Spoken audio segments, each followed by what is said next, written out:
કોઈ કંપની વાત કરે ને. અરે ભાઈ તમારે કેવું કલેક્ટર સાહેબે હુકમ કર્યો તો વાત કરવા જશે કંપની જાય તો પણ કલેક્ટર સાહેબે હુકમ કર્યો તમે ક્યાં હતા સાહેબ થઈ જાવ બરોબર. તમારે મને ચિંતન કરવું તો કરી લ્યો, બાકી હું નથી જવાનું. તો આ લીલામાં સીધું નાખે ખેતર. ફાઉન્ડેશનનો 1 પણ રૂપિયો હજી નાખ્યો નથી, તેમ છતાં જો લીલામાં પાણી ભર્યું છે તોય ટ્રેક્ટર નાખે અંદર. પોલીસને આગળ કરી દીધી. આ પાવર ગ્રીડના જો સાહેબો ઊભા છે, આ ટોપીવાળા સાહેબ છે,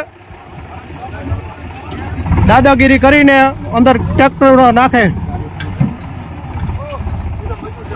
નમસ્કાર દર્શક મિત્રો, વિડીયોમાં આપનું હાર્દિક સ્વાગત છે. તો દર્શક મિત્રો, અત્યારે હાલમાં તમે જોઈ શકો છો કે મોરબીના જેતપુર ગામે ટ્રાન્સમિશન લાઇન નાખવાનો મોટો સવાલ ઉઠી રહ્યો છે અને જે સ્થાનિક લોકોનો આક્ષેપ છે કે Halvad transmission line limited Adani કંપનીના કામ માટે પોલીસ દ્વારા દબાણ કરવામાં આવી રહ્યું છે અને ટ્રાન્સમિશન લાઇનમાં નાખવાનું કામ કંપનીનું છે કે પોલીસનું, તેવા પણ ગ્રામજનોએ સવાલ ઉઠાવ્યા છે.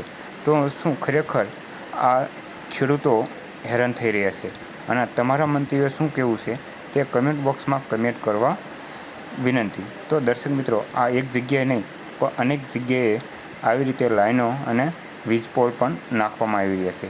તો તમારા મંતવ્યો કમેન્ટ બોક્સમાં કમેન્ટ કરીને અવશ્ય જણાવજો અને આવા જ વિડીયો જોવા માટે આપણી ચેનલને સબસ્ક્રાઈબ અવશ્ય કરજો.